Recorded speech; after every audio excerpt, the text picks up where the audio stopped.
Welcome, I'm Chef David, the Can-Do Chef, and welcome to Learn How to Cook and Eat Your Mistakes. Today we're going to do a searing recipe. We're going to sear scallops. Scallops get their name from the scallop shell. Now typically when you see scallops in the grocery store, you don't see them in the shell. If you go to a fishmonger, sometimes you can get the whole scallop in the shell. You can see here that the actual scallop that you usually see in your seafood section is just this part right here. But this is what it looks like when it comes out of the water, full on the shell like this. And it's very rare to see these, but I thought I'd show it to you so you could get a good idea of where the scallops are coming from.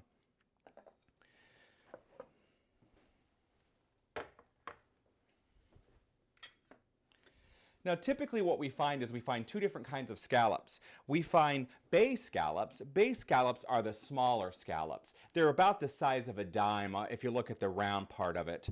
And then there are sea scallops that are more like a 50-cent piece in size.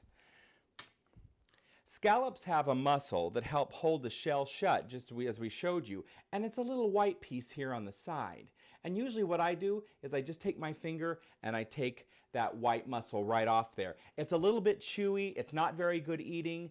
The scallop will shrink a little bit when we sear it, but the muscle won't. And so you want to take these off before you sear your scallops. The same thing with the bay scallop. The bay scallop has more of a sort of a vanilla color to it actually, and you can see the white muscle here. It's a little bit easier to see.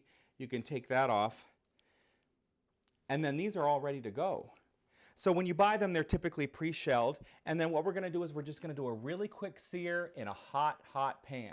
So to sear scallops, what we want is we want a skillet. I'm using a cast iron skillet here because it really holds the heat. But if you have a regular fry pan, that works too. We want it over high heat. We want to preheat the pan so the pan is good and hot before we put the scallop down just to sear on either side.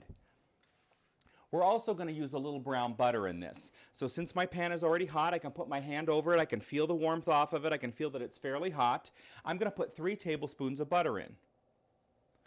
Now if you're doing the bay scallops, you may want 8 to 12 scallops per person. If you're doing the sea scallops, you may want 6 to 8 scallops. If you're big eaters, you may want a lot more. I'm using tongs here. I just want to get my butter in the pan, and I want to get it browned. It's just going to start to turn a little nutty color before I go ahead and I start putting my scallops in. These are the larger, the 50-cent piece size sea scallops. And I'm just going to put them in this hot pan. I'm trying to put them flat side down.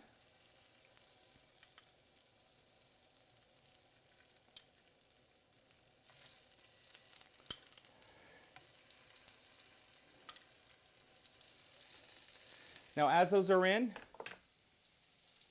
I'm just going to add a little bit of our leeks here. These are leeks that are cleaned and cut in half moons. Since the pan is so hot, I'm putting in those in after the scallops. Then just a little bit of salt and pepper. I'd say maybe a 1/4 teaspoon of kosher salt I'm using here, and maybe just a 1/4 teaspoon of fresh black ground pepper here.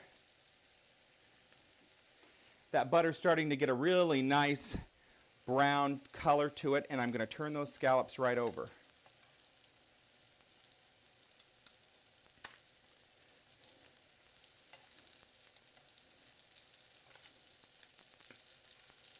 That one looks good.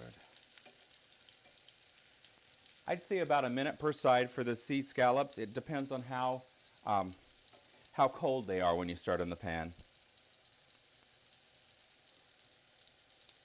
And for a rare scallop, that's pretty much it. It should feel a little bit tender.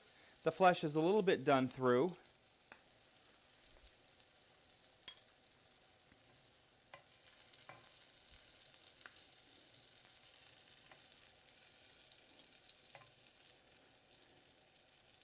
And how fast and easy is that to have seared scallops?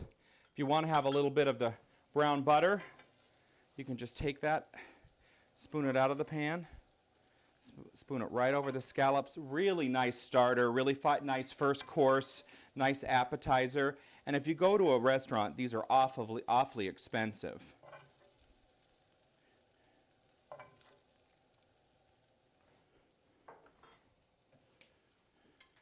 And these are ready to eat. The taste of the sea and the brown butter gives it a really nice nutty feel. And then the leek is just a real subtle aromatic. Now, some scallops are soaked in tripolyphosphate, which is sort of a chemical that they use to keep the scallops fresher longer. If you have, or whoever you're serving has, allergies to sulfites, you may want to avoid that. What you're looking for is you're looking for dry scallops. So ask your fishmonger or ask at the fish counter that you want dry scallops. They can be a little bit more expensive, but they won't be soaked in tripolyphosphate. And enjoy scallops, quick and easy.